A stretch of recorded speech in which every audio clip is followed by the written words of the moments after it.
Rig-a-ding ding dong doo. How are you, Patrick? How are you? Oh, I'm good. How are you doing? I'm swell. What the hell? Why don't we go down the well and drown ourselves? We gotta drown ourselves. We gotta drown. Jesus. Drown. At least we could come back and haunt people through a videotape. Hell yeah, baby. Just like the ring. Just like Ringu. Ringu. Cock Ringu. Cock Ringu. I wonder if that was the porn parody of Ring. I hope they didn't have the little girl. Oh, God, I hope not.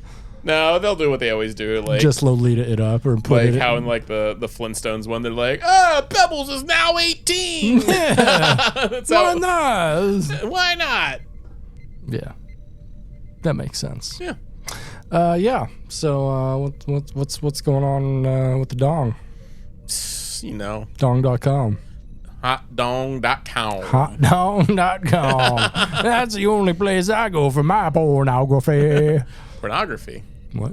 Go for tasteful nudes. Tasteful nudes. Yeah, just swirl a little, like, you know, little brandy wine, and a little snifter. brandy and a snifter, and just look at hog all day. Yum, yum, yum, yum, yum, yum, yum. Oh, yes, fine hog.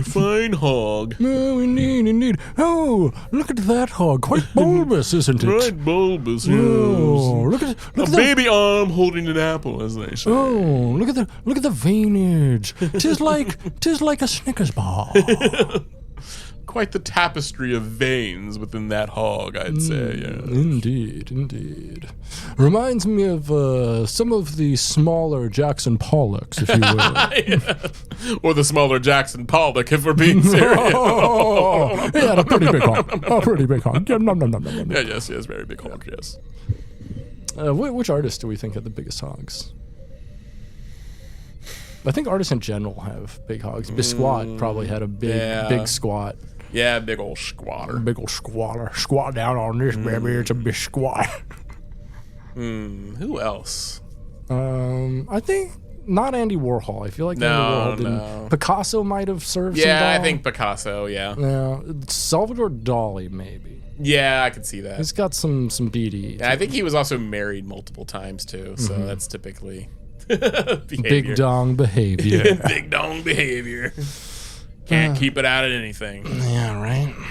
Salvador Dali can't keep his paintbrush out of numerous paintings, if you know what I mean. I mean, he painted a lot of. He did. Things. Also, what was what's her face's husband's name? Bjork. Yes. No, Bjork's husband is an artist. Or really? Was. Yeah. Oh, interesting. Well, I mean, he was her husband, and they divorced. I think they were married. I'm not sure. Yeah, They were who together knows? for a long time. They're doing weird European shit. Oh yeah, dude. I would do anything to get down with Bjork. You know, she into some freaky deaky stuff. Excuse me, I think her name is pronounced Bjork. Bjork. Yeah. Did you ever watch Dancer in the Dark? Yeah. It's good. Yeah, it's traumatizing. Yeah. It's good, but it's like I don't like it. No. Like I can recognize it's a good film, but like it's. This is not the last song. I feel like honestly, yeah, and the soundtrack to that Selma songs is all by Bjork. So. Like I feel like with a lot of Lars von Trier's films, he made Dancer in the Dark. I recognize that they're very good films. They're all like 3.5, 4, 5-star films. But with exception to a few of them, I don't like them because they make me feel bad about the world, and they make me like suspicious of other people, and they make me think that everyone is out for themselves and that humanity is not worth saving. What, watching Willem Dafoe blow a hot load of blood wasn't? No, that was no. Listen, that was pretty good. Antichrist is the exception. I wake up tomorrow for Willem Dafoe's fat blood load. Yeah. The rest of that movie, though, I mean, most of the movie is pretty dull. Yeah. I watched it recently, and honestly, like 3/4 of the film is like. Yeah, it's like the best parts are the fox, and then of course like the blood jerk. Yeah, the blood jerk is pretty iconic. Yeah. Yeah. Yeah, no, I was not a big fan of Nymphomaniac. I haven't seen either of those yet. I've heard mixed things. Like the stuff I like by him are like Melancholia was a beautiful film. Yeah. Really well done. And then Dogtown I thought was pretty good. Nicole Kidman stars as a woman who like it's a interesting conceptual film, and then it's like done on a sound stage and there's no buildings on it. They just have chalk outlines where the buildings are supposed to be, and so it's like constantly a stage of like actors like doing their own things in what's supposed to be their own private space, but you can kind of see into it. And so the scenes like can seamlessly switch between these different people because there's no walls between them. It's a very interesting concept, and I like the film. I really like what it does, but like the general message is that people are shit. Yeah. Which is like the general message of a lot of his films. Yeah, I don't think he likes people. I think he hates people. I don't think he likes women. He's so nihilistic. He's so misanthropic. Yeah. He's, I think pretty misogynistic. Yeah. But he does have like a very unique vision. I'll give him that. Yeah. And that's Willem Dafoe shooting hot ropes of blood. Yeah, well, Willem Dafoe's fake penis, because his penis was too big to be believable for the film, so they gave him a prosthetic. Yeah. And they show like penetration and shit in the film. There's some fucking. They do. Yeah, there's some penetration in Nymphomaniac too. Yeah. Yeah, I'm not sure. I'm not sure if the sex in that is actual or just like I mean, I guess they do show penetration. Who knows? Anything's possible with computers nowadays. Speaking of penetration, today we're going to penetrate into the movie Stargate. Yeah. From 1994. Hells yeah. And this was decided by our patrons over at patreon.com/dumbidiotbs. That's patreon.com/dumbidiotbs. Go sign up. You can decide what we watch each week. Oh my God. We appreciate your support, everyone who supports us. Thank you. Yeah. Yeah. I'm glad I mean, I used to watch this movie nonstop when I was younger. So I liked. So I could, like, at first, like, it wasn't on your Plex server, and I was just like, you know what? I've seen this movie so many times I can talk on it, no problem. But then I was just like, I'll give it a and you put it on there, like, immediately. And, you know, it wasn't, like, as big of a thing for me when I was young. I watched it when I was pretty young. What's it rated? PG-13, I think? Yeah. Feels like a PG-13. Yeah, and so yeah, it's like, pretty sure, yeah. It has, like, some sex, but it's, like, of course, like, you know, very... Yeah. It's interesting, like... My parents, I think, almost had like this weird like 3-year rule when they allow me to watch pretty much any PG-13 film when I was 10, and then but they wouldn't allow me to watch like any R-rated film until I was like 14 or 15. Yeah, so you didn't have a weird uncle that just showed you like movies you shouldn't have been watching. I wish. God, no. Yeah, I think I had a weird uncle. He wasn't an actual blood uncle, but just like my dad's best friend. Who I like that guy. Yeah, he's just like, hey, let's put on some Total Recall. What are you like 9 years old? That's fine. That's like, let's see, the 9 divided by 3 boobs. That's 3. That's 3 boobs. This works out. Yeah. Yeah. So first boobs I ever saw, 3-boobed girl in Total Recall. Yeah. That's why you can never find a woman that will ever live up to what you need. No. So Stargate, movie from 1994, released on October 28th, 1994, right before Halloween. Oh, nice. Interesting release date. Original runtime is 121 minutes. The extended version is like 8 minutes longer, I think. Oh, really? Yeah. This one is directed by Roland Emmerich, who is iconic. Let's see, what did he do? He did a ton of fucking shit. So, Day After Tomorrow, right? He started kind of with his first big movie was Universal Soldier in '92. Oh, hells yeah! And then he did Stargate, and then he did Independence Day. Yeah. Then he did Godzilla. Then he did The Patriot with Mel Gibson, not the Steven Seagal one. Yeah. Then he did The Day After Tomorrow. Then 10,000 BC, which was supposed to be a real fucking stinker. Yeah, I didn't see that one. 2012, which I saw in the theater and was an incredible stinker. Yeah. And then a bunch of shit I haven't seen. He really did go all out on the disaster movies. He did. He really got into disaster films, and that's like all he's made since Independence Day, basically, except for The Patriot and 10,000 BC. Yeah. Yeah. I could be wrong, but I'm pretty sure he's also an openly gay. Is he? Yeah. Oh. Well, that explains nothing. That explains. Yeah, he is. Yeah. Oh, cool. Roland Emmerich. Yeah.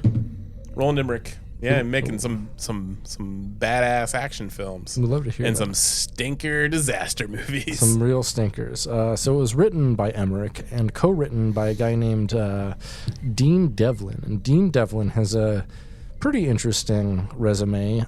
He's mostly done stuff with Emmerich. But he's done some other stuff too, including Geostorm, which he wrote, directed, and produced. That movie I've seen twice and I don't remember it. He was the executive producer on Who Killed the Electric Car, the documentary, which is pretty cool. The executive producer on 8-Legged Freaks. Oh yeah. Independence Day, Godzilla, Stargate. So he's mostly a producer. Yeah. But he's directed and written a few things. So good for him. Good for him. This is a pretty strong script, so I'd say good for both of them. Yeah, it's a movie I used to watch. I had on VHS, and I would watch it, rewind it, and watch it again because I was mentally ill. Hell yeah, you were. So, do you want to jump right into this bad boy?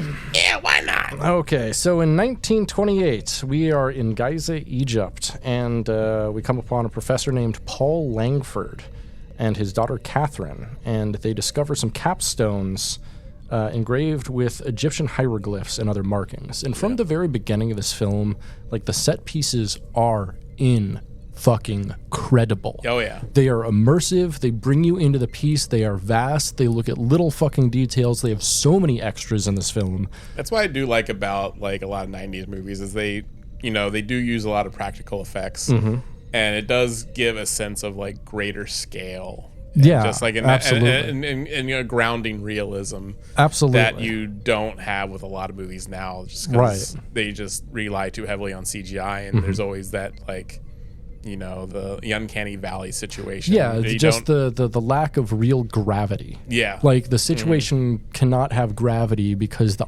objects do not either.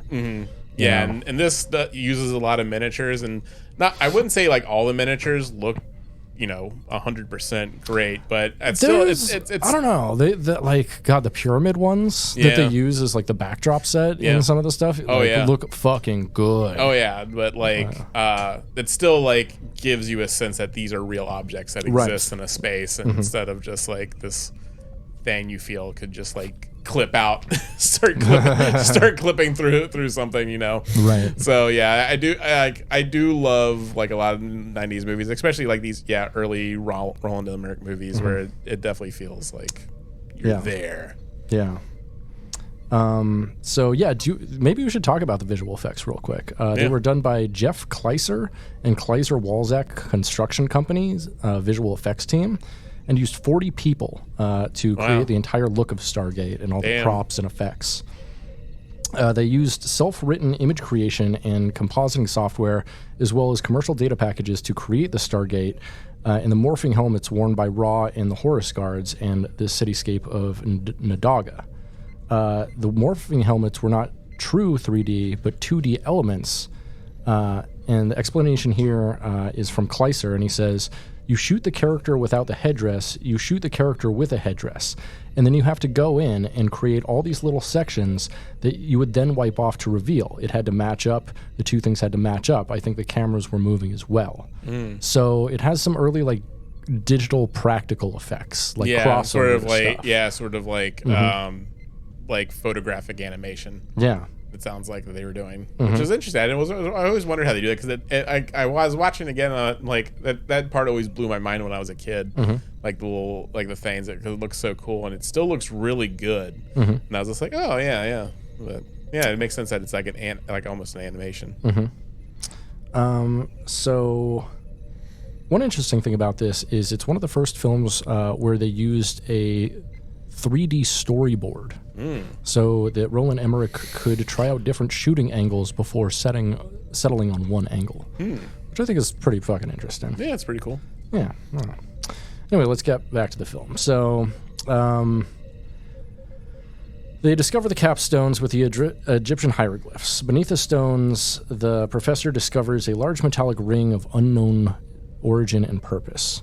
Nobody knows what it's used for. Yeah. Underneath it, they find a petrified Egyptian god form that appears to be some kind of fossil or something. It looks like the god Ra.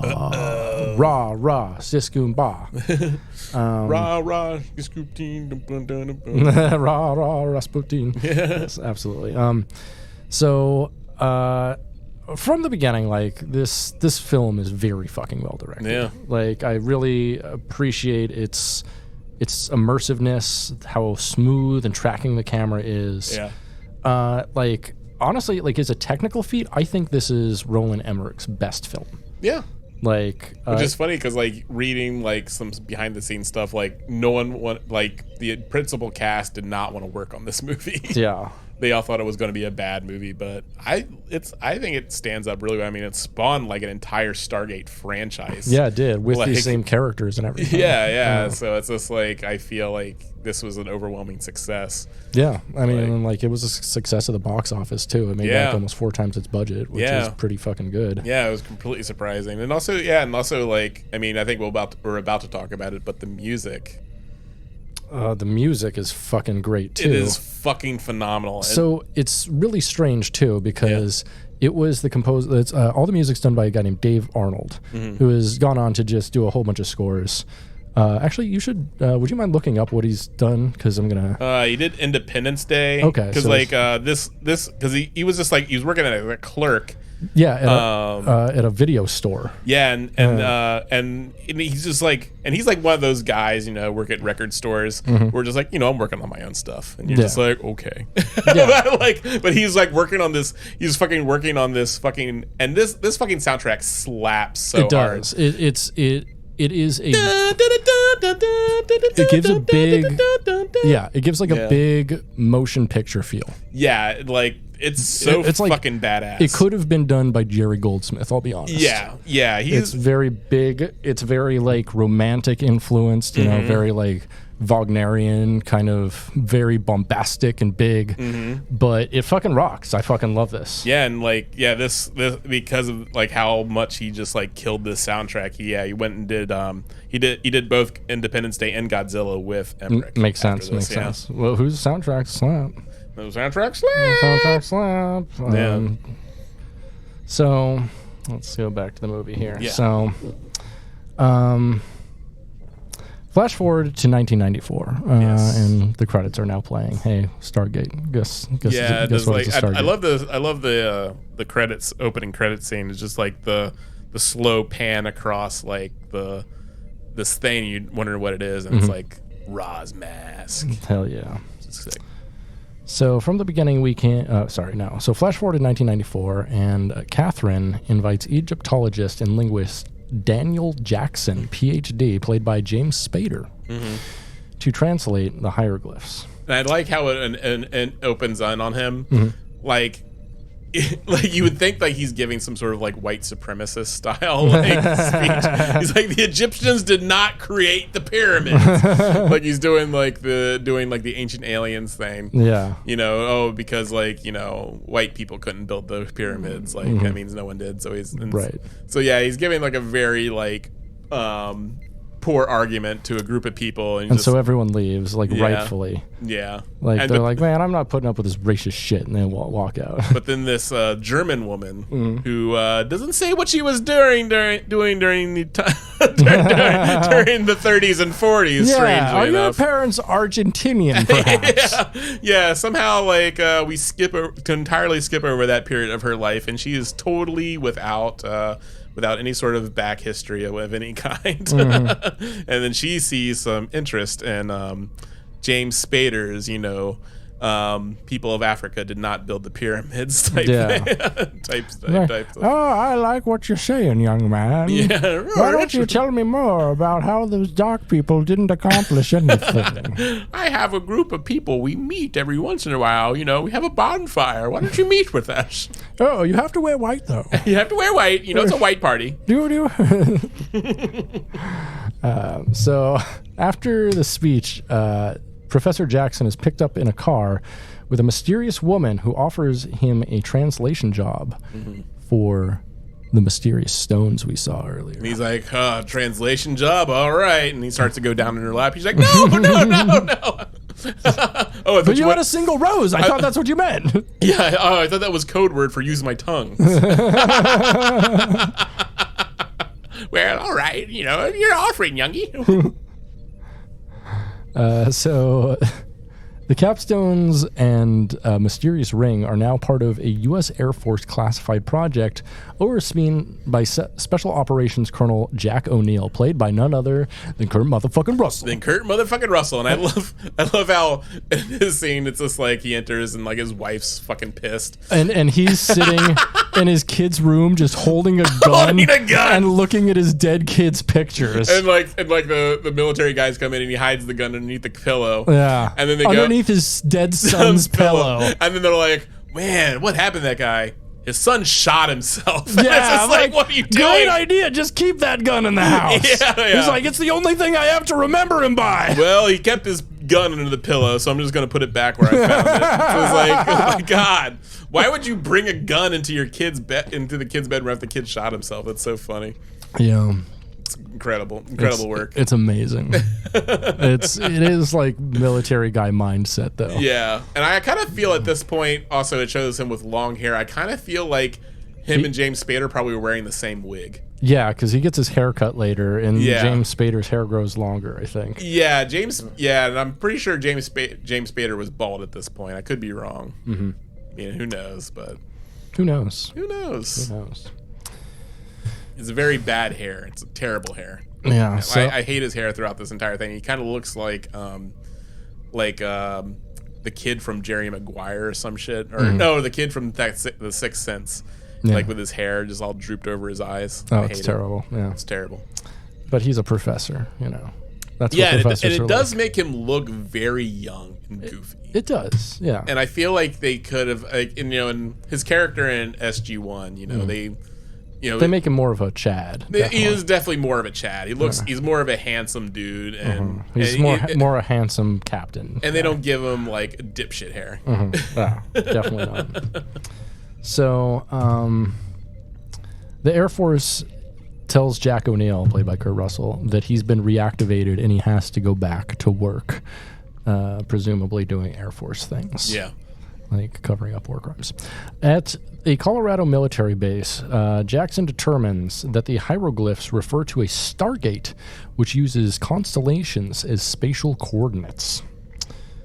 This part, like, I always remembered this part very fondly in my mind, and then rewatching it though now, like, it just makes it seem like these scientists are complete morons. Yeah, it does. Because it's like, And it doesn't make sense because James Spader puts it together that the symbols are constellations. Yeah. So they're like, he's cracked the code. He's figured it out. Mm-hmm. And then they go into their planning room and actually see the thing. And they have a constellation star chart already up. I didn't notice that. I was just like, then they already kind of comprehend that it's spatial. Yeah. That it's like. Well, yeah, because they get that the Stargate uses Yeah, that's true. He does kind of point it out to them. Yeah, they don't know. They're like, he's figured it out. Yeah, that's true. These are constellations, and there's a pretty obvious one. Orion. Right. Orion is a very, very if you ask any like fourth grader, they're gonna fucking point out Orion. Right. Any fourth grader knows what Orion is. Like that was one of my favorite things in elementary school, was looking at Orion. Yeah, that's one of the few things I still know about stars is Orion. It's so easy to spot. Like you can always see it in space, and on the thing is fucking Orion, and it's just like they didn't figure that out, and it's very strange. Yeah. We also get a bit of Richard Kind as Dr. Gary Myers. Yes, I love Richard Kind. Great character actor. Yeah. But he's a very incompetent translator, and fucking Jackson just shits all over his fucking work. Yeah, it does seem like they before they got James Spader there, they got the absolute dumbest Egyptologists and researchers available for this thing before James Spader, because everyone is just like, he's basically running laps around everyone from day one. Yep. Like he's just like, this is the worst translation I've ever seen. And then like he was like, actually these are constellations. Goo goo goo goo goo. You know, it's just like, oh, you see, this is the seventh symbol right here. Oh my God, we're such idiots. Like everything was in plain sight for them, and they couldn't put it all together. It's kind of like almost like a fantasy, like all people have, of like going in and like showing, like pointing out very obvious things to very smart people, and it's just James Spader's going in like, duh, idiots. Yeah, and it is a case of like, I think the biggest issue I have with this film, honestly, is Jackson, James Spader's character, and what he is and what he represents. Like, because let's be honest, this is a white savior film. Yeah, 100% a white savior film. And he also falls in love with like the only white woman on this planet. That's very true. That's very true. Yeah, it's just like, it is funny. Like, it is a white savior film. And I think more disappointingly, it's like, I don't know, almost a retread of a lot of the ideas in Beyond Thunderdome. In a way. Or, like any film before that of white man comes and saves the natives by helping them overthrow their violent, more technologically advanced oppressors. Yeah. There is no Master Blaster in this, unfortunately. No, that's true. Though, like, I guess, like, with the headdresses, they almost look like Master Blaster. They adds basically, like, 3 feet of height to these guys. It does. They're pretty cool. Yeah. Pretty cool. I wish I had that so I could be like 9.5 feet tall. Yeah. So using Jackson's coordinates, they align the Stargate together, and when everything is locked in, guess what happens? Motherfucking Stargate opens, baby. Stargate opens. And it also, it's funny that they go like they've only done 6 parts before. They never did the 7th. And it's like, this is as far as we've taken it before at 6. It's like, okay, well, you just didn't do any sort of like just randomly choose one. Like, like I mean, as far as you know, they're fucking rocks. Like, what are they going to do? Yeah. But I'm assuming that it got to since they did 6 before, like at 6, like the whole building was basically vibrating. So they've gotten to this point. They know it does something. But it's still, you just don't, by trial and error, you just don't like go and do another one. Like, it just feels like you eventually get it by trial and error at some point. But like, even, and it's funny because then also, as James Spader points out, like the 7th symbol was on the thing the entire time. And it's a very clear like triangle with a circle on top. And everyone's just like, it was there the whole time.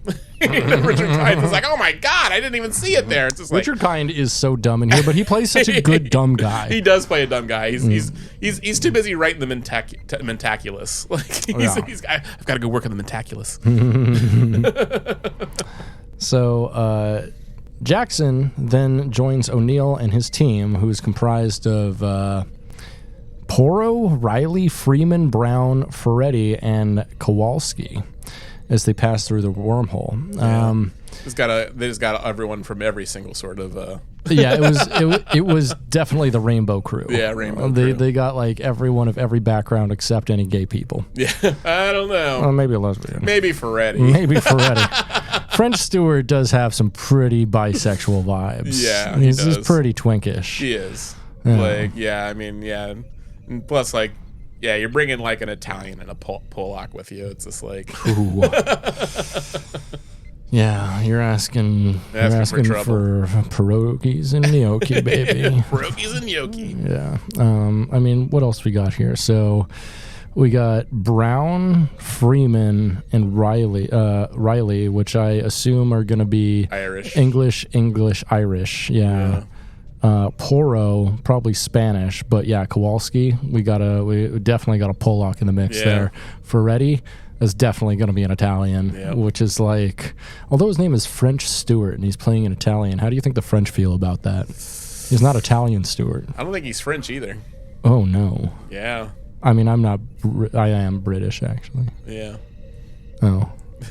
I'm more French than I am British, which is nice. Good. That is good. Yeah. It's the only reason you're still standing right now. Barely. God, my back's out, dog. It's so fucking fucked. So the team goes through the wormhole, and it's not a great effect. It's pretty dated. No, it's very 1994 effects. Oh, I mean, like, but also in 1994, wasn't DS9 currently? That's true, and the effects weren't great. And we had wormholes. Yeah. Yeah. Yeah. It was okay. So, the team emerges inside a pyramid on the arid desert planet of Abydos, which is never actually said in this it's movie. Not interesting. Yeah. Okay. Yeah, that's something that was revealed like afterwards because they never say the name of the planet. That's weird because they name all of the minor characters. Yeah, I know. I don't care about any of their names. I know. Yeah, when you were like listing off the guys who go through the Stargate, you're like who? Yeah, who? Like only like I remember French Stewart. Yeah, only two of those guys are really like worth anything because everyone else is like. You need red shirts, baby. You need red shirts, yeah. Mm-hmm. So, Jackson attempts to locate the symbols required to return through the Stargate, but fails to because he thought they'd be right there. Yeah. Which is funny because he's also like that's how he's just like they're like this mission's too dangerous. Mm-hmm. Like and Jackson's just like you just need to have the symbols on the other side. I can do that for you. I can translate those symbols. And you're like, okay, so he's going to do something. And then they get over there and he finds out it's not so easy that the symbols are just going to be right there glued to it. Yeah. And then he has to actually do work. And then people rightfully get mad at him. And I like this writing here because this is like realistic. Like, yeah, some guy thinks he knows everything and he's wrong, and like then everyone's fucked. Yeah, because he makes it seem like he gives this air of such air of confidence and expertise that he's going to translate the symbols. But really, we don't need him to translate the symbols. No, we just need to see what the symbols are. And if he thought it was just going to be on a relief on a tablet right next to the fucking Stargate, then it's just like, okay, they could have figured that out. Yeah, they didn't need him at all. And then he gets there and he's just like, well, we're fucked. Oopsie dipsy. Yeah, and then Ferretti rightfully is like, Freddy's pissed. Yeah, he's just like, what do you mean you can't get us back, you stupid motherfucker, and throws his shit everywhere. It's great. I'd like to believe this is a prequel film to Third Rock from the Sun. Oh yeah. And like he stays behind with everyone. And then that's when he gets hit in the head, and then he goes like, "Incoming message from the big giant head." And it's William Shatner. It's William Shatner. Fucking yeah. That looped right back around into Star Trek, baby. Yeah, I mean Stargate, Star Trek. Yeah, big Third giant Rock head. from the Sun. I mean, this whole podcast is about big giant head. Yeah. No matter what the context. So. Yeah, if people don't know what Third Rock from the Sun is, it's like a show starring French Stewart, right? And John Lithgow, and what's the kid's name? Joseph Gordon-Levitt. Joseph Gordon-Levitt, and also that one woman, Catherine something. She's very good. But they're all aliens in human bodies, and their boss is played by William. I mean, Shatner. if you don't know that program, that's wild because like it swept the comedy Emmys for like 5 years in a row. Yeah. In like the 90s and 2000s. Yeah, but like it was like up there as like a contender with Seinfeld. You could go. They had an episode that had that was 3D, and you had to go to 7-Eleven to get special 3D glasses to watch the episode. God, that rules. We don't do shit like that anymore. We used to be a proper country. Yeah, we did. This is all pre 9/11 too. So look how much we've lost. How much culture is gone. Look what they took from us. So O'Neill orders his men to set up, and women, to set up camp, and everyone is just fucking pissed at Jackson. Jackson wanders off and sees a large animal, like kind of a fucked up camel with a harness. And he's like, oh, it's domesticated. And it drags him off when he approaches to investigate it. It's funny. Apparently that was like a Clydesdale horse that they just put some shit on. Oh, yeah. That's funny. Which is like, it's like that poor horse could not see shit with that fucking mask on its head. Which is probably why he's just running around blindly. Yeah. So Neil and a couple of the others chase after and discover a tribe of humans working to mine a strange mineral. Mm-hmm. Their leader is played by Eric Avari, who appeared in Star Trek 3 times as Baijink in the Star Trek Next Generation 5th season episode Unification 1, Yarka in the Star Trek DS9 3rd season episode Destiny, and Jamin in the Star Trek Enterprise 1st season episode Terra Nova. Yep. So O'Neill radios the others to secure the base camp. Following them back to their city, Jackson realizes that the people speak a variant of ancient Egyptian, and he's able to communicate with them. Mm-hmm. He learns that the people see him and his comrades as emissaries of their god Ra, due to an amulet given to him by Catherine. By the may or may not been a Nazi. yeah, by the old girl. The old girl. Who came to this country with a little-known program called Operation Paperclip. That's how she started working with the sciences, you see. Oh, my God. She's working with the sciences? Yeah, she's fucking been paperclipped. Oh, my God. She was paperclipped? Oh, shit. Right? Because the movie starts out in 28 and she's a kid, right? She's totally old enough to be... Oh, yeah. She could have been a scientist age by 1945. Uh-huh. Yeah. Yep. Oh, jeez. We got our... Oh. Yeah, she's like what, 12 years old or something? In the flashback. So, yeah, that makes sense. Mm-hmm. That tracks. She was, that's a Nazi. Mm-hmm. Oh, I'm sorry. A German citizen. Of note. Who has a 1930s to 40s German citizen. Yeah. You know what I mean. You know what I mean. Oh, she was so good at the sciences, we decided to bring her over. So the tribe's chieftain, Kasuf, the guy who was in Star Trek 3 times, presents Jackson with his daughter, Sha'uri, as a gift. Woof. Although Jackson initially refuses her because he doesn't want to take any pussy as a gift, he do be wanting that ancient alien ussy. Yeah. He do be wanting that ancient alien ussy. And by alien ussy, you mean the gift of language. The gift of language. Yes. Translation, if you will. Translation. Yeah, the tongue stuff. Yeah. So, translation job. Yeah.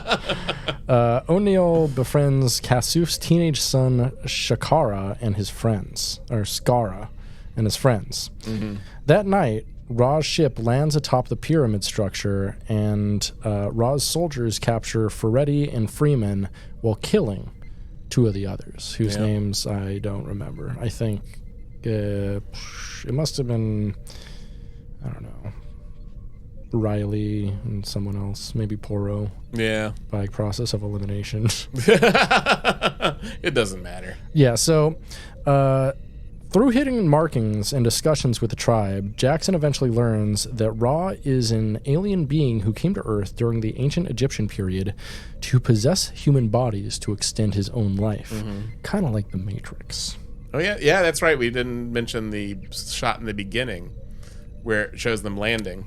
That's true. Yeah, they do show a brief shot of that. Yeah, with Jay Davidson.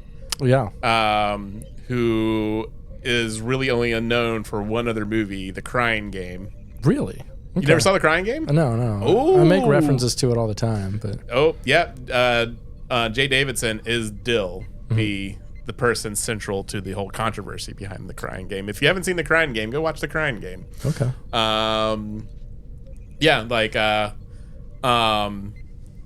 Jay Davidson only retired actually after this film, retired from acting because acting was. They should have called this The Crying Gate. The Crying Gate. But what did I like about this though is, I guess Jay Davidson refused to take out their nipple rings. Oh, okay. So those were authentic nipple rings. That rocks. They found ways to cover them, to shoot around the nipple rings. No, Raw would have totally had nipple rings. Yeah, and there was in that scene at the beginning when they first suck up Jay Davidson's human body, which is just a young boy. Right. They had to paint over Jay's nipples. That sucks. To hide the nipple rings because Jay refused to remove that them. That rules. Shout out to Jay Davidson. That fucking rocks. It's funny because I read that before I started watching it again. And I was the entire time I was trying to look for the nipples. And I noticed when it had to show his chest, it was painted over. Wild. Yeah. So they further explain that Ra enslaved all the humans and used the Stargate to bring some of them to Abydos to mine the mineral that is used in his alien technology. Humans on Earth revolted, overthrew Ra's overseers, and buried the Stargate to prevent its use.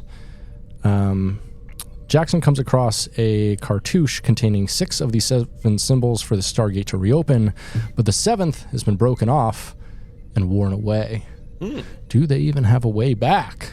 Well, maybe they should just look at the damn thing. It doesn't. There's no scenes of Jackson actually inspecting the Stargate on that side. Not really. I mean, we assume that they've been very thorough with the Stargate, but you would think, but there's no visual storytelling to really show that he does. Yeah. And it's just because I think if you did, you could easily figure out what the home symbol is, because that's supposed to be the symbol for this planet. Yeah. And it's okay, well, Earth is the triangle with the one circle. Okay. Sure. The planet with one moon. What do you think this one's going to be? Yeah, it's got 2 moons. Maybe it's it's got 3 moons. Oh, it's 3 moons. Yeah. So I'm going to guess it's the thing with 3 moons. Right. I'm just I'm not an Egyptologist or anything, but no. I'm just a layman. So right. Yeah, I'm basically Richard Kind's character. So I'd be I don't know what it is. I did a translation with Google Translate. I use Babelfish. It's Ugh. So next we have Jackson, O'Neill, and a couple of O'Neill's men returning to the pyramid. And there's a firefight against Ra's soldiers. This is kind of a little overlong. And we have Kowalski gets injured, and I guess Brown is killed. So they've lost most of the henchmen so far. Yes. And we still have the 2 of them captured. So Jackson and O'Neill are captured and brought before Ra and his guards, who are revealed to be humanoids when they retract their armored headpieces. And this reveal is pretty fucking cool. Yeah, it is. This looks really cool. The visual effects, which I guess were a combination of practical and digital, it looks really fucking good still. Yeah, it holds up. So eventually a firefight ensues, and Jackson is killed. O'Neill is incapacitated and is incarcerated with the others. Yeah, and there's that scene where he tries to shoot Ra, but he's surrounded by nude children. Yes. Very Salo. Yeah, very Salo. And I do like this. I do like this introduction of Ra, where it's just and I do like how they kind of establish that. I mean, it is pretty racist in a way. It's just that. Yeah. Egyptian culture is just a bastardization of this alien art aesthetic. Basically, it's just have the sarcophagus that's It's some real ancient alien shit. It's ancient alien stuff. Oh no, brown people didn't like build this expansive, beautiful culture on their own. Yeah, it's just like it definitely alien. It was totally just like this alien co-opted from a technologically superior oppressor. Yes. Gee, I wonder where that narrative has come from before. Yeah, but I do wonder if like. Since the heads, and that's how they got the myths for Horus and Anubis, because like their warrior, the little warrior head things that they have that retract resemble like a jackal and an owl. And Horus is an owl, and and so I wonder if like was that established because those things were on Earth and they made those things similar to it, or that was already like alien culture? Yeah. Did aliens bring the jackal and the owl? Yeah, is that the question? That is the question. In which case, makes me wonder, why does Drake use the owl as his symbol? What does he know? Drake does? Drake does. Oh, I didn't know that. OVO, his brand, is used as a symbol as an owl. Yeah. What does Drake know? What does he know? What do you know, Drake? What do you know about the ancient aliens, Drake? He's got a lot to answer for. Yeah, he does. Plus grooming children. Yeah. So just like Raw. Jackson's dead, but we can't have a dead James Spader. He doesn't die in movies. That would be pretty awesome if he just did die at this point. If they just like fucking murked the main character. And they're just like, oh, these are the symbols. We figured it out. We didn't need him at all. The military just figures it out. Yeah, like the military would figure anything out on their own. Yeah. But I was like, wait a minute. 3 moons, triangle. That's this place. I figured it out. Oh my God. So Ra now places Jackson's body in a sarcophagus device that regenerates him. It's kind of a Borg chamber kind of thing. Ra tells Jackson that he has found a nuclear bomb O'Neill secretly brought and has used his own technology to increase its power 100-fold, threatening to send it back to Earth through the Stargate, which would be fucking sick, actually. That would have been a great ending to the movie. That would have been pretty awesome. Yeah, it's with this material, he forces these people to mine, and the entire time I'm thinking, like, okay, like the reason he has these people on this planet is to mine this resource for him. But he doesn't give them any technology higher than just, like, pulleys and levers and like pickaxes. Right. So he's extracting this very valuable material because, like they say, like this material is essential to all of Ra's technology. Yeah. So it's basically like gasoline or fucking batteries. Yeah, and I mean, I know what they wanted to do. They wanted to show like that these people are still like enslaved the same way they were to pharaohs, thousands of years ago. Right. But it doesn't make sense from a practical standpoint that you have the technology to help them extract this material that you rely on much more efficiently and faster than they're doing currently with just pure slave labor. Right. They could just use their technology to extract this. Yeah. Instead of using slave labor. But I mean, the cruelty's the point. And I love the message in this movie that the U.S. military will sooner fucking go to a fucking alternate planet to stop, slave labor than the fucking Congo. Yeah.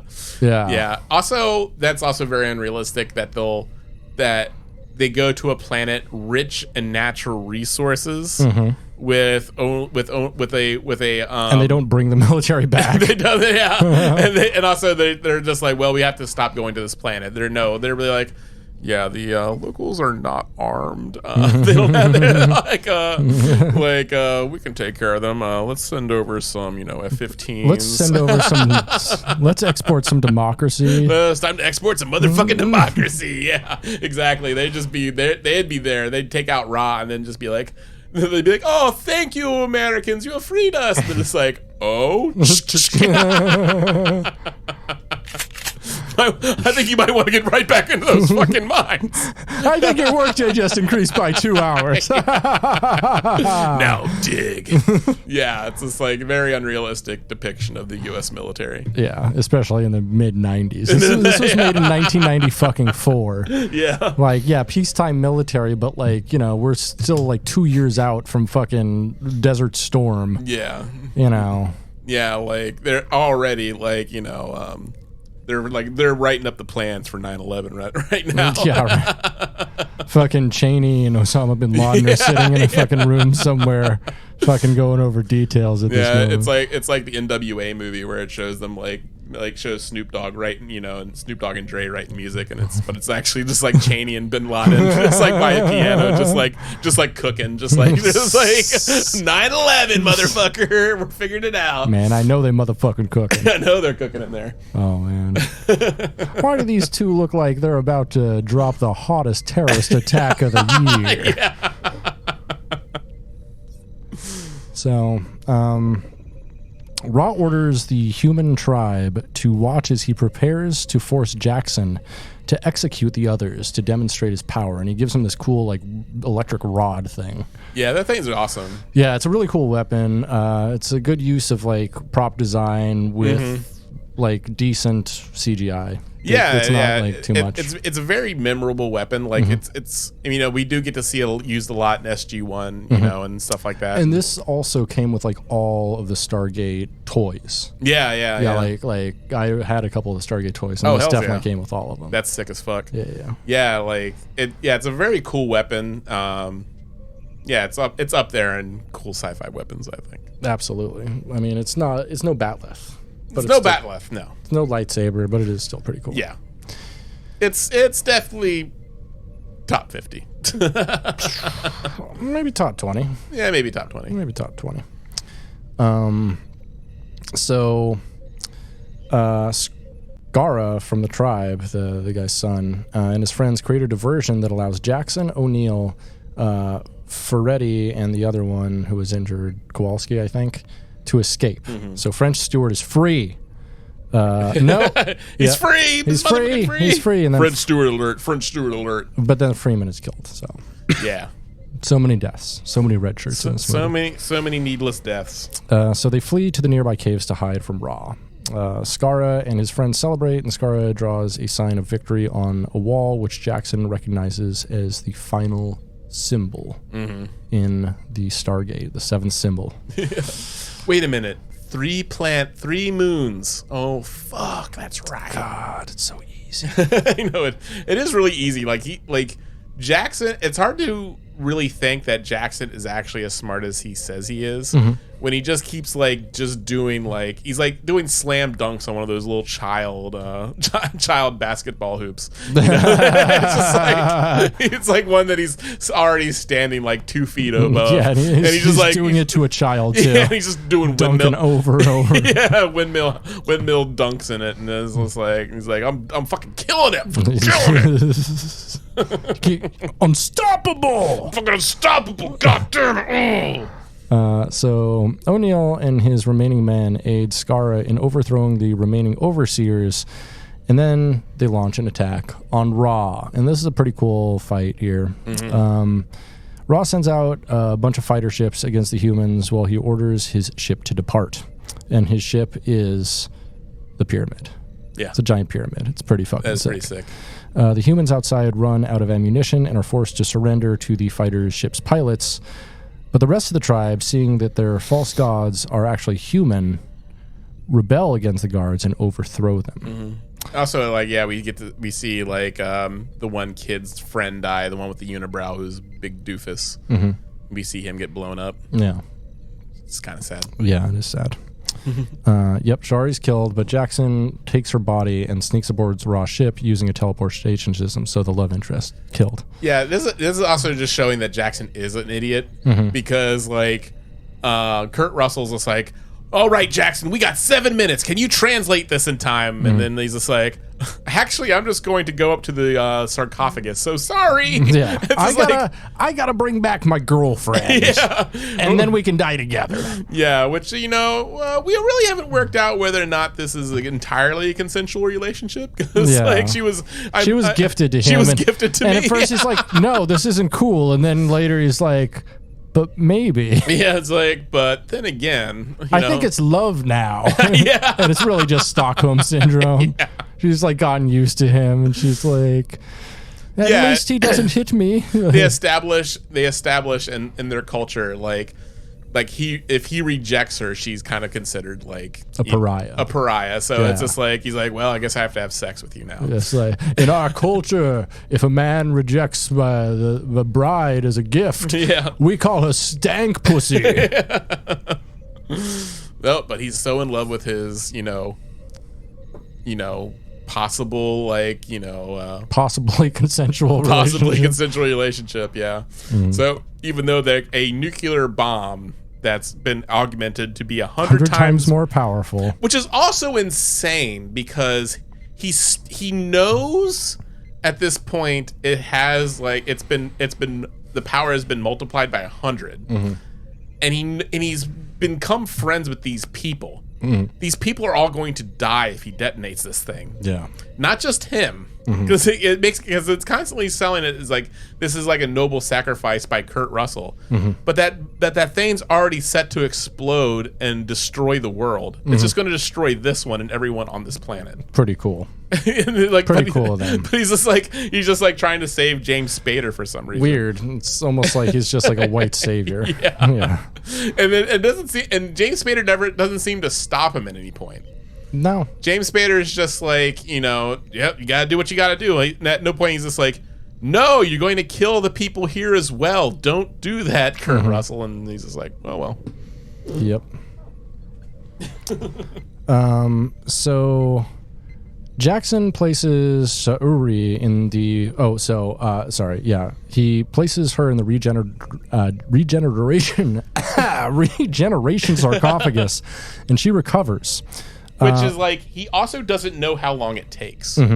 Like Ross says, it's like, one reason I have chosen your people is your bodies are very easy to heal. And it's just like, okay, well, also you did, like James Spader, you don't know how long you spent in this sarcophagus. Yeah. It could have been like hours, it could have been days. And you have 7 minutes to put her in this thing and make it back down. Like, is she going to be done in 7 minutes? Like, you have no idea, James Spader. So yeah, I mean, he was in it before, so he kind of, I guess, knows how long it takes. But he was dead. He doesn't know. That's true. He doesn't know. He regained consciousness when it was done. That's true. Yeah. I guess you don't have a really good sense of time when you're dead, do you? No. Good point. Great point. Thank you. I didn't think about that one all the way through.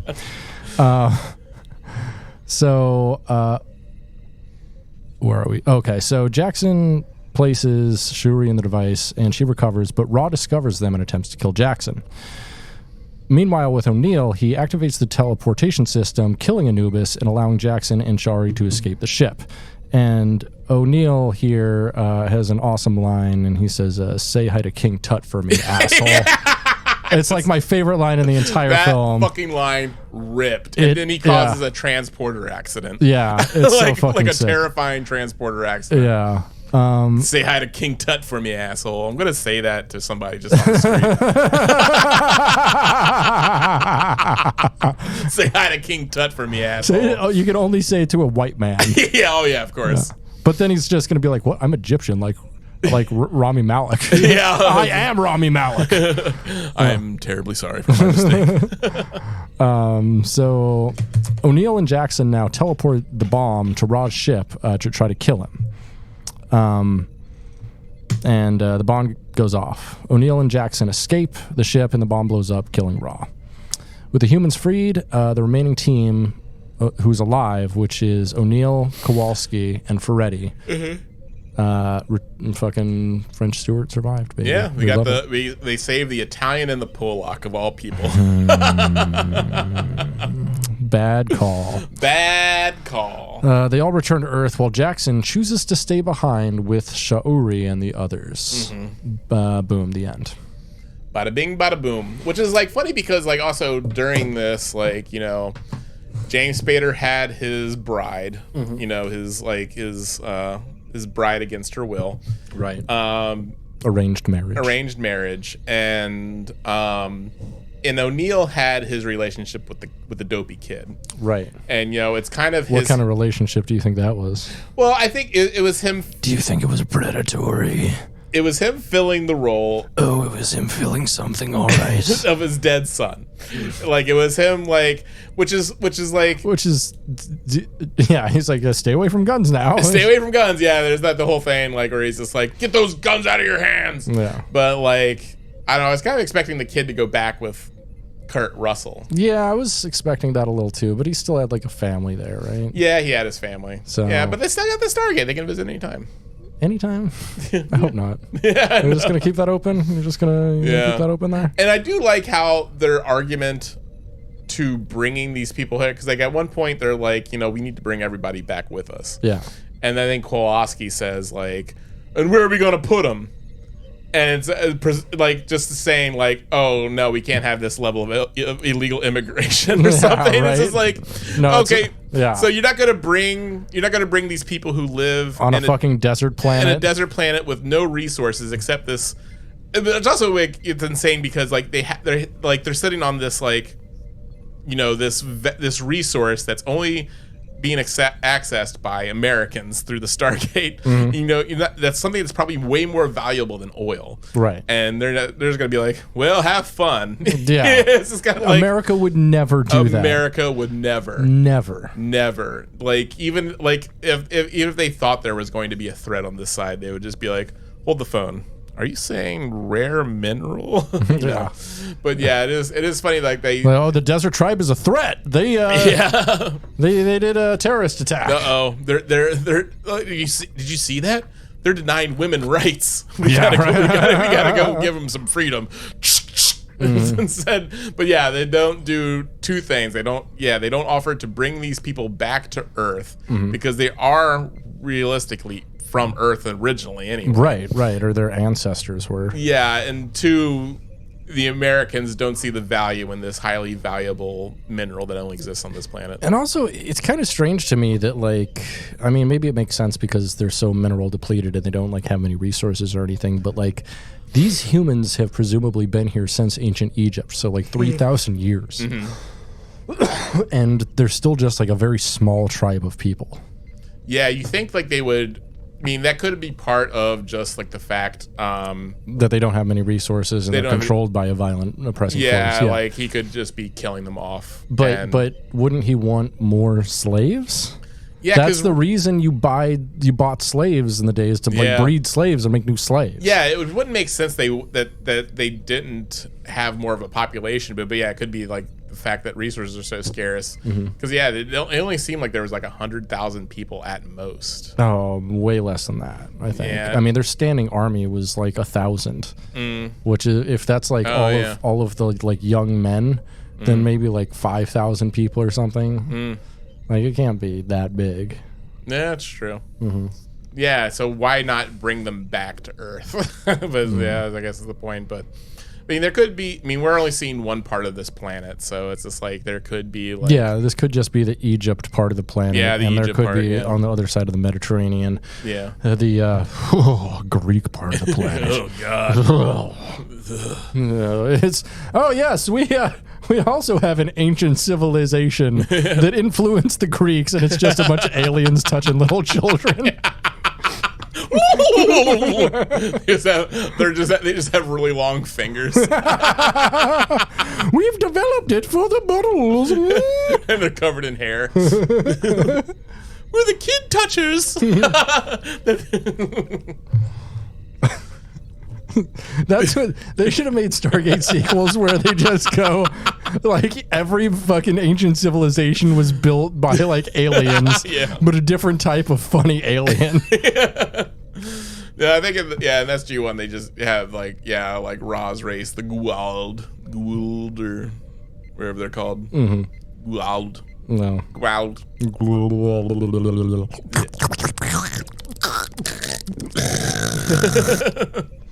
But yeah, this movie was fun, but yeah, just seeing some things that. But rewatching it now, it just like picked up on things I never picked up on before. Right. And I watched this movie like I think I watched this movie 3 times once in one day. Holy shit! Yeah. I mean, I was sick. You still are. Yes, I am. It's an entertaining film. I don't know if I'd call it a good film. Yeah, it's it is very entertaining. I like it. Like. Especially like when the soundtrack kicks in at those really pivotal moments, like you're just like fuck yeah. Yeah. The music, the production, all of that is really good. Ultimately, where it really falls apart for me is the fact that it is like very white savior. Yeah, absolutely. It's very like white man comes in from nowhere, doesn't know a culture, but gets to know it quickly, saves the day, and decides to stay with that culture, which is 1,000 films before it. And, Avatar is kind of that same film, too. But Avatar, I think, at least so it's like, what is James Spader going to add to their culture? Great. Besides his DNA. It's just like... He's going to, teach them English. Yeah, great. They certainly need that. Well, they will when, the eventual American takeover of their planet. Oh, absolutely. Like, they're going to need to know what their masters are yelling at them. Yeah, this is just the begin. This is like basically like the prequel to Avatar. Yeah, you're not wrong. Yeah, just like, oh, you guys got unobtainium, huh? Well, all right. Well, these people are going to come in, teach you guys English, and then we're going to send these other guys in, and we're going to violently oppress you and take your stuff. Damn. Yeah, it's like, because really he's not going to make them have, like, because really, like, if, like, what they're sitting on, they could easily make their own economy, and sell that back to America. But yeah, it's just like if America could even figure out how to use it, like we don't know exactly what it is. Yeah, I'm guessing like enough alien technology probably exists on the planet that's left over from them. Maybe. I mean, yeah, I guess so. Maybe like go work backwards with it. Yeah, maybe they could, but at the same time, like. What if it's a resource that's like just fucking like ice or something, like something everything runs on like just water or something, and it's hard to find, but there's like an ice mine or something. We don't know what the thing is, and if like it is applicable to our our solar system even. I don't know. Yeah. I mean, Ra was able to build a spaceship. He had some sort of game like Go. He was also like he was playing Go in this as well. No, he was like in the episode of Star Trek we recently watched. Against a child with dog hair. Yeah, like it's basically like Tim Robinson's one Robinson sketch where he's like, I think you should leave. Where he gets the dog hair. Yeah. He's just like, give me this haircut. And he's just like, gives him big dog ears. And so that kid basically had those dog ears. Yeah, that's cool. Yeah. Pretty all right film. Entertaining. It's honestly like kind of a film I'd recommend to put on in the background. It's not a film I'd recommend spending 2 hours on, to be honest. Yeah, I mean, it's fine. Was it a 2-hour movie? Yeah, I think it's so. It's a 2-hour movie, Yeah, it was good. I have fond memories of watching this. I don't have as much nostalgia for it. I watched it once or twice when I was young, but I haven't watched it in a long time. And coming back to it now, like having like very different politics and stuff, I'm like, it's okay. Like it is just as entertaining as it was, and I will give it like just based on the entertainment factor alone, like a 3-star. Yeah. But then like the messaging of the film, the politics of the film. Either are non-existent or clumsy. Yeah. And Roland Emmerich, I don't know what he was trying to say with this film, if anything. And if he was trying to say something, I think it was dumb. That's true. Did you read about how like a guy says they stole his script? Yeah, a high school teacher wrote a book or something called like Egypt Source or Egypt Gate or something back in the day, and I guess he even submitted it to the movie studio. Yeah, back in like the 80s. Yeah, but then they used some defense like, oh well, Roland Emmerich and the other guy, they didn't Dean meet, Davis or whatever. Yeah, they didn't meet yet. But it's like still like how that stuff works. Like you submit something to a movie studio, it's just going to like it's just going to be in some producer's hands, right? And it might get shared around. Yeah, it'll probably get shared around. That's how like a lot of like stuff from Alejandro Jodorowsky's Dune, like scenes were adapted into other films, right? And also how fucking not Battlestar Galactica, sorry. Battle something Earth or no, fucking Babylon 5. Babylon 5. How Babylon 5 and like DS9 are kind of so similar. I'm pretty sure like a lot of the tenets of DS9 were ripped off from Babylon 5, like wholesale. Yeah. Doesn't diminish the fact that DS9 is a superior show and the best Star Trek ever. Yes. But I don't know. Yeah, I think I do side with that guy because I'm pretty sure like they're like, well, we got this script, but guys can make it original, and you can have it's like still pay him for the story and credit him with story by. Yeah, you don't have to say the script is by him. You can say the script is by anyone you want. Yeah, people get ghost written scripts all the time, but you have to pay for that. Like, come on. Yeah. Come on. Gotta give money for that honey. So another interesting thing about this was it was originally supposed to be a trilogy of films. Oh, really? But part 2 and 3 were never developed. Comic-Con 2006, Devlin stated that he was in early discussions with MGM about finally bringing back the 2 final parts to screen. The second film, intended to be set around 12 years after the original, with Jackson making a discovery that leads him back to Earth and the uncovering of a new Stargate. It would supposedly use a different mythology from the Egyptian one, which formed the background for the original film, but the third installment tying these two together to reveal that all mythologies are actually tied together with a common thread that we haven't recognized before, which is an interesting idea for a trilogy, I think. Yeah. Devlin stated that he hoped to enlist Kurt Russell and James Spader for the sequels. The actors reportedly expressed an interest in participating in the project. Yeah. That would have been fun, actually. I mean, we did get, SG-1, SG Atlantis, SG Universe. So I mean, like, we kind of got them in a way. Also, in, I think, February or April of last year, they announced that they will be bringing back Stargate as a whole new series. Oh, cool. And a whole new franchise, basically. Oh, nice.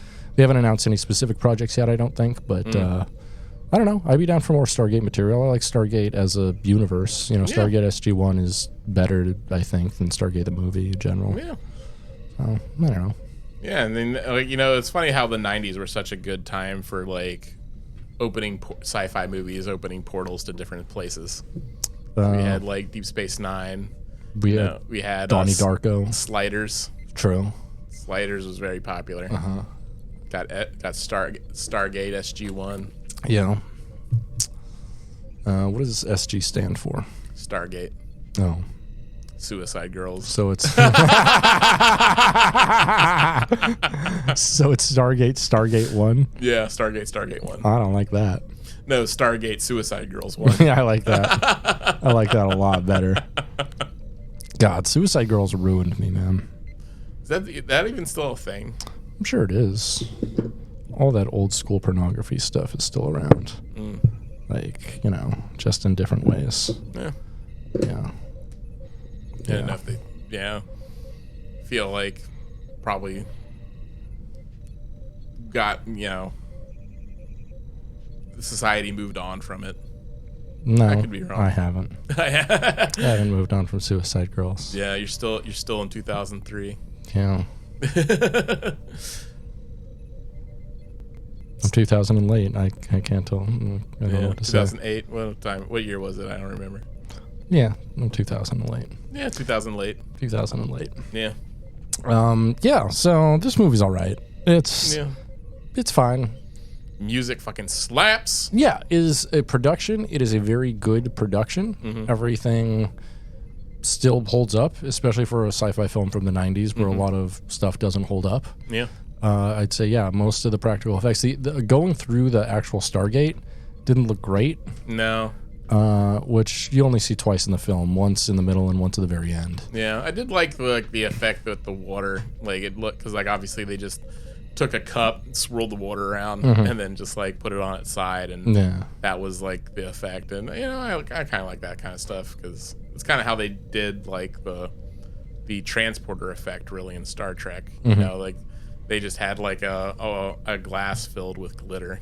Oh, interesting. Swirled it around, and just put that makes sense. Yeah. Okay, that's cool. Yeah, it's just kind of like just weird little old schooly shit like that. And that's cool. Yeah. But I don't know, if you're looking for just something to throw on in the background or a movie that you don't really need to invest in, this is fine. Yeah. It's a bit overlong for a sci-fi action film. Yeah. Some of the scenes drag a little bit. It reminds me in ways, honestly, of like Mad Max Beyond Thunderdome. Yeah. The second half, not the first half. Yeah. I do like the mania of like the Mad Max films though. It's just like, yeah, it's like a society that's downtrodden and like and they're they build a lot of stuff from existing materials and stuff like that, but it's also kind of just like insane. Yeah. And this is like just people that are just like suffering. Yeah. Big time suffer. Yeah, big time suffer. Big suffer. Yeah, but it is interesting that they did develop their own like sort of like the culture evolved, separate from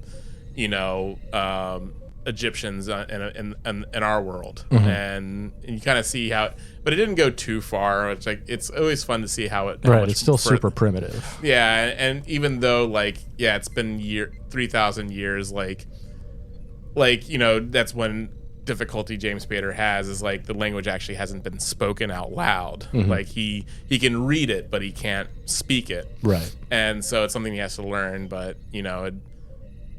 I guess we don't really get to know we'll see how language has evolved in that time because language is an ever evolving thing. Like, right, and interestingly, for being a movie about a linguist, I feel like this doesn't actually really go into language or linguistics like at all. No, is like an interesting thing, which makes me wonder why they even made like the main character a linguist, other than that, like I guess so he can interpret the symbol or whatever. So he can speak to him. Like he should have maybe been a symbologist or something like that, or I don't know, like someone like a half Egyptian symbologist. I don't know, something. Yeah, like someone who could like speak Egyptian.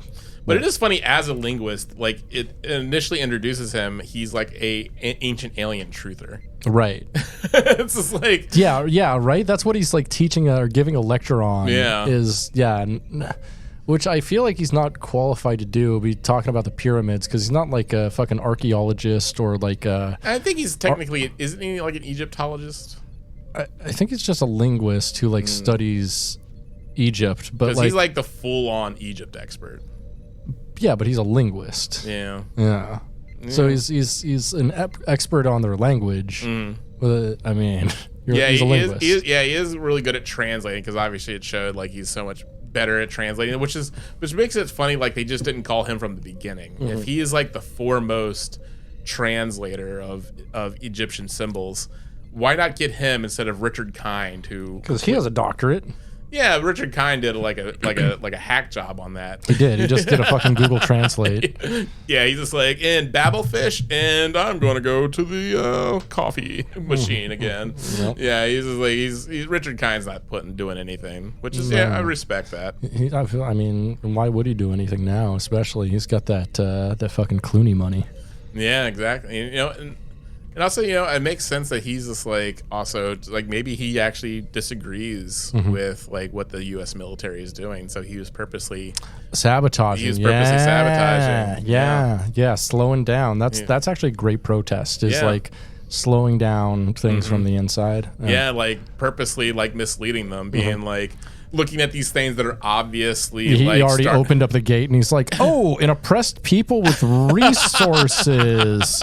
And he just goes right back and like destroys the seventh stone. Yeah. I don't know what happened. That would have been a great like reveal. That would have been amazing. Like Richard Kind's actually really cool. Yeah. He's just like, yeah, I saw some people with an abundance of natural resources, and I was just like, not today, Satan. He's just like, not today, America. Not today. We're not doing that again. Yeah. This is 94. We had that 3 years ago. Yeah, and then he starts sweating when fucking James Spader comes in. He's just like, well, let's see. Oh, you idiots, it's actually a constellations. You didn't see this from the beginning. I'll look at Richard Kind like, damn it, fuck. Oh, damn it, those poor goddamn people. Those poor people. Oh my god, they're gonna get so fucking railed. They should have had it like where it's just like Richard Kind going into James Spader's room at night with a knife, about to fucking kill him, or like a syringe full of air, and he's gonna put into his neck and give him a brain hemorrhage. The film just ends with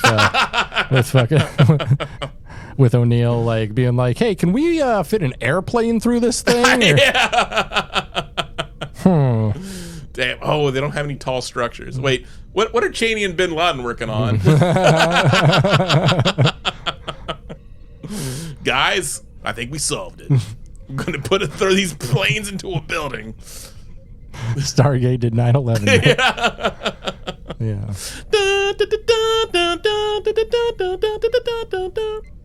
Yep. Great. Hell yeah. Well, I think that's a great place as any to leave it. Yeah, I think so. Thanks for hanging with us, Soyagers. Be well, travel safe, and maybe watch Stargate if you want. Yeah, go watch Stargate. Yeah, why not? Who cares? Yeah. Life is meaningless. Thanks for checking with us, Soy Boys, Girls, and Willy Beans. Hang dong and shocker.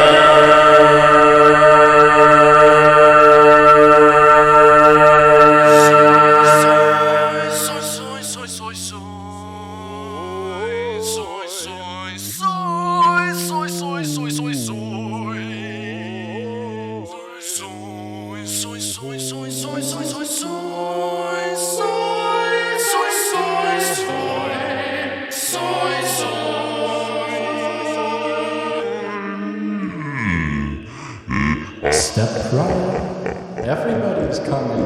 Everybody's coming for the thing. Step right up. Everybody's running. Everybody's running for the thing. Step right up. Everybody's coming. Everybody's coming, and they're coming real hard. Step right up. Everybody's coming. Everybody's coming in Captain Picard. Why are you coming in, Captain Picard? Why are you coming in, Captain Picard? Why are you coming in, Captain Picard? Captain Picard doesn't want you coming. Why are you coming in, Captain Picard? Why are you coming in, Captain Picard? Why are you coming in, Captain Picard? Captain Picard doesn't want you, Picard.